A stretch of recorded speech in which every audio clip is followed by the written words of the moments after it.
Bismillahirrahmanirrahim. Assalamualaikum warahmatullahi wabarakatuh. Kembali pada kesempatan hari ini kita akan mencoba untuk mempelajari teknik dalam mengatasi data yang tidak normal dengan cara membuang outliers. Jadi di materi sebelumnya kita sudah bahas tentang cara mengatasi data yang tidak normal dengan melakukan transformasi data.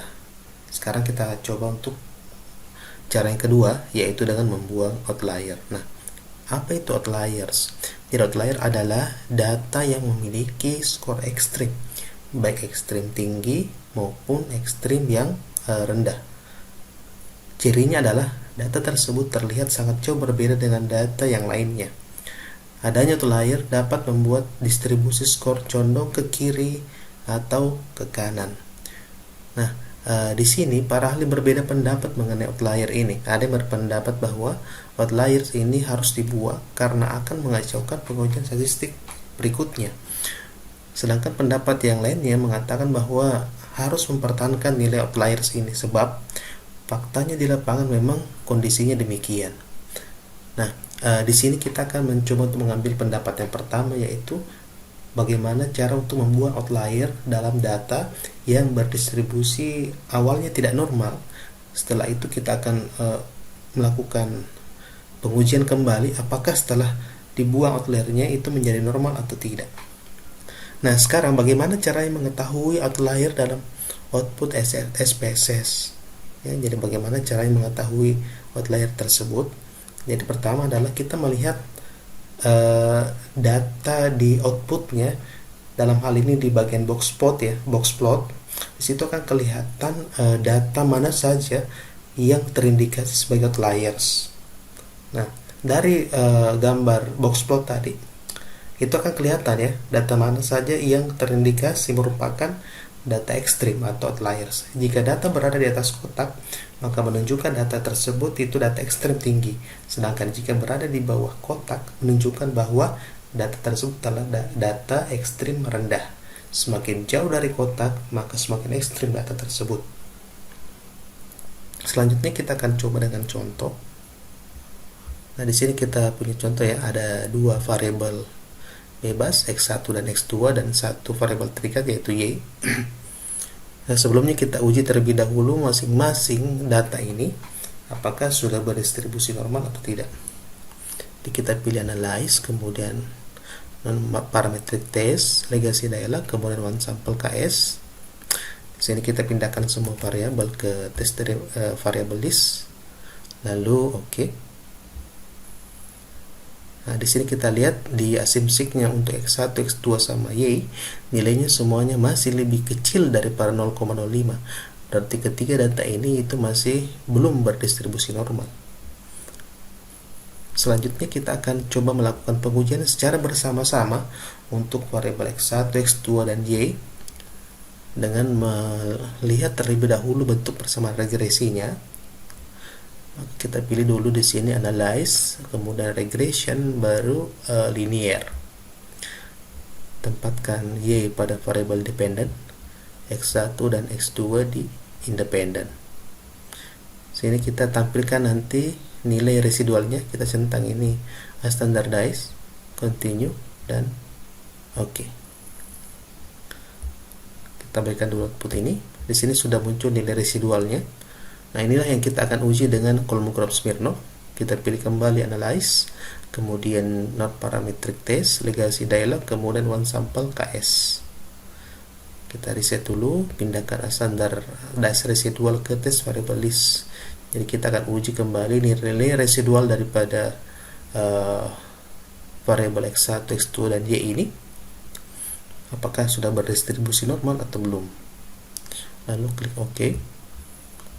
Di sini kelihatan bahwa di tabel one sample Kolmogorov-Smirnov di asymmetric-nya nilainya masih 0,03 ya. Jadi ini masih lebih kecil daripada 0,05, sehingga data ini masih belum berdistribusi normal. Selanjutnya kita akan melakukan teknik membuang nilai outlier pada data tersebut ya. Jadi caranya bagaimana? Kita pilih di sini analyze, Kemudian setelah itu kita pilih deskriptif statistik, lalu pilih explore. Nah, di sini di dependent listnya kita pilih X1, X2 dan Y ya. Jadi yang residual tadi kita tidak usah masukkan ke dalam sini. Lalu kita pilih statistik. Setelah itu Anda centang di sini outlier. Centang outlier, continue dan oke. Nanti akan kelihatan di outputnya itu box plot ya, masing-masing untuk variabel X1, X2 dan Y. Nah, ini untuk box plot untuk X1, ini untuk X2 dan ini untuk Y.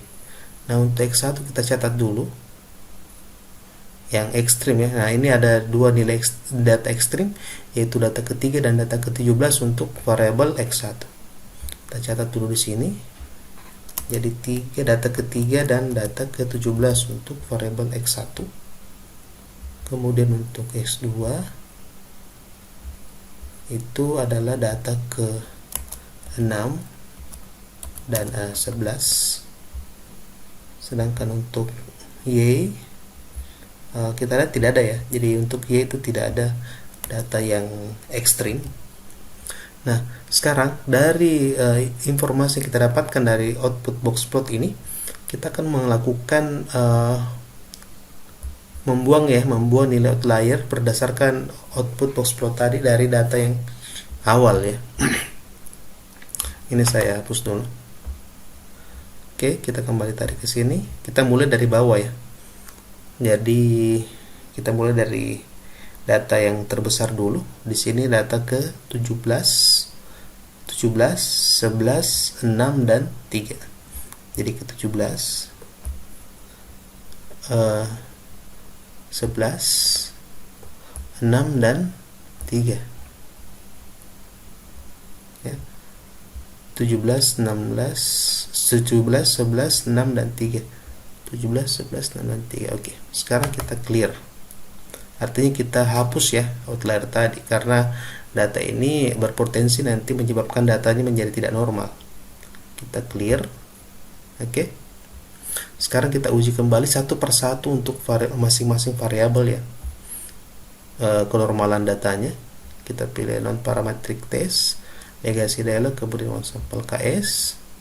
Sini pindahkan semuanya ke sebelah kanan. Oke.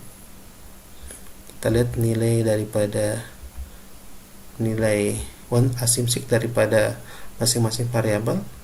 Nah, ini kita lihat X1 sudah lebih besar daripada 0,05, X2 juga sudah lebih besar daripada 0,05, sedangkan Y masih lebih kecil daripada 0,05. Berarti baru data X1 dan X2 yang normal, sedangkan Y belum. Nah, selanjutnya kita akan coba uji kenormalan dari semua variabel ini secara bersama-sama. Kita pilih analyze, kemudian regression, linear. Oke, sudah betul Y dependent, independent adalah X1 dan X2. Kita tampilkan nilai residual. Sudah oke, kemudian continue oke ya. Kita lihat di sini, kita abaikan dulu ini. Lalu kita akan menguji nilai residualnya dengan Kolmogorov, pengujian Kolmogorov Smirnov, analyze, kemudian non parametric test, legacy dialog, kemudian one sample KS. Ini kita reset dulu, pindahkan standardized residual ke sebelah kanan. Sudah oke. Sekarang kita lihat di tabel one Kolmogorov Smirnov test ya. Kita lihat di sini dia asymmetric-nya nilai daripada signifikansinya sudah lebih besar daripada 0,05, dalam hal ini 0,2. Dengan demikian data tadi sudah berdistribusi normal. Oke, saya kira demikian. Apabila ada hal yang ingin ditanyakan, silakan sampaikan di kolom komentar. Demikian, wabillahi taufiq wal hidayah. Assalamualaikum warahmatullahi wabarakatuh.